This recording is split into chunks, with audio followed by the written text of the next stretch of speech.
Here we are this morning in Hanoi.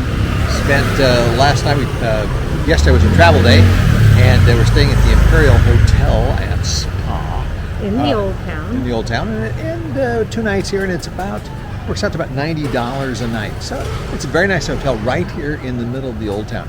And we're going to take a walk. We're going to walk over to the lake. People are out here this morning. They're just cooking, doing their thing. Yeah, it's very, very densely populated here in the old town. Hanoi is an amazing place. There are, how did they say, 5 million motorbikes here in Hanoi. And of course they are everywhere. And if you can imagine a place that has 5 million of them. But we've been in Vietnam now for almost 2 weeks, and we've never seen a crash. Not that way. Have we? It's just amazing. It's like, like how did Mao Zedong call it? Fish swimming in a stream. You're in the middle of That's cool. Yeah. We're at the lake that's in the center of the old part of Hanoi, and it's very, very peaceful, and people can walk all around the perimeter of it. And as you can see over here, there's it's a very popular place for wedding photos. There's a couple, getting ready to have their wedding pictures taken. One thing that we have noticed just from our short time here so far is Tanya, the amount of foreigners here. Westerners. Lots of Westerners, which I guess shouldn't surprise us, but it kind of does, because we're used to being the only foreigners almost anywhere we go, and there are tons of them here. Yeah. And there are tons of foot massage and body massage places. More than I've seen, I think, anywhere. Uh-huh. Even in Thailand. They're everywhere. Everywhere. Yeah. Any other observation? No? No. Okay. Let's get on the bus. Let's get on the bus, Gus. So Tanya and I are up on a hop on bus, and they've given us these corny little Vietnamese conical hats. But this is perfect, Tanya, because first of all, it keeps the sun up. But I just thought, if we can keep these would be great for an agro-tourism thing. And like when we're through here, we can go out and work on the rice paddies and kind of help them out with the water buffalo and stuff. We could do that. Yeah, you could, but it's not organized for that yet, but we can kind of start it. Say, look, we got the hats, so we're good to go. Okay, good. Yeah. Here we go. We're gonna.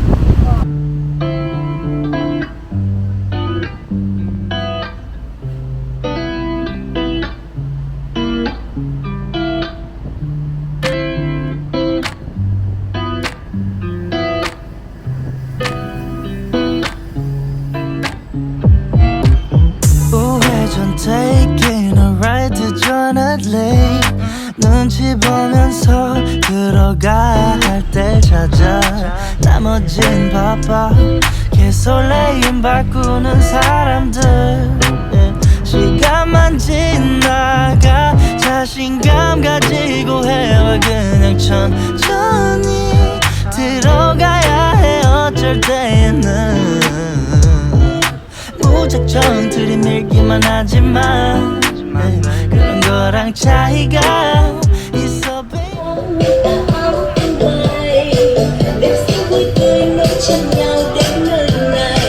Sài Gòn đẹp lắm, Sài Gòn ơi, Sài Gòn ơi Sẽ như trên đường đất hoa màu Người dân âm đến cứ chào nói xinh xao Tôi sẽ vẫn còn đang chung tôi đến chung tôi Sài Gòn đẹp lắm, Sài Gòn ơi, Sài Gòn ơi La la la la la la 이제 보니까 아름다운 느린 걸음걸이 음식은 그냥 주전부리 여유 있으면 더 충분히 행복해 미소가 지어져 오늘은 한편의 동화를 썼음해 So we're leaving Hanoi, and we're getting ready to take our luxury van here to with our new best friends here at the hotel, and we're getting ready. Look at those muscles! Yes. Oh my! The pump here. Oh my God! Oh my God! To pump you up. Yeah, this guy's been pumping iron. Okay, so here we go, and Tanya's in there. beautiful. Hey, it's a luxury van. beautiful luxury thing. Grace, see you. Bye-bye. Thank you. Thank you. Bye-bye. All right, here we go. Tanya and I are off for a Sunday morning walk here in Hanoi. And we're staying in a different neighborhood now than we did previously. And we're just kind of walking along and going to see some interesting things going down to a lake. And what do you think, Tanya? Are you all excited? I'm so thrilled. I think Tanya's starting to get a little tired. Yeah.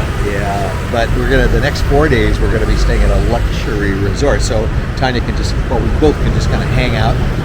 Breathe fresh air. Yeah, I think that's one of the things that we both notice is that the air here is pretty bad. Pretty thick. Pretty thick. It's like it reminds us of Beijing or maybe what LA looked like quite a while ago, or I guess even now on certain days. And you do hear people coughing and hacking and so forth, so I know it's affecting them. But, they'll get there. Every country develops, and eventually, I would think they'll start getting things cleaned up. For one thing, cars are very expensive here, and the government has put a huge surplus or excise tax on them, and to encourage more people to ride motorbikes instead of driving, and simply because there just aren't enough streets There aren't enough parking places. Yeah, or parking places for all these people. But there are, of course, lots of motorbikes. Look at this lady; she's got all the brooms and stuff. Yeah, never-ending sea of motorbikes, and this is a very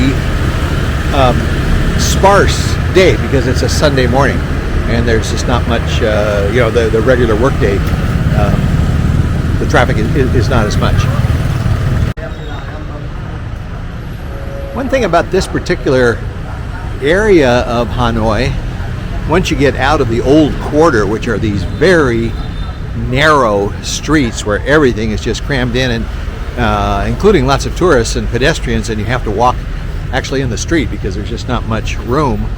Here they're nice wide sidewalks. You can walk very easily.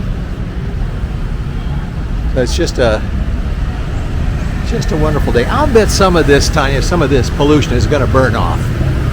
That's my guess. It's my story, and I'm sticking to it.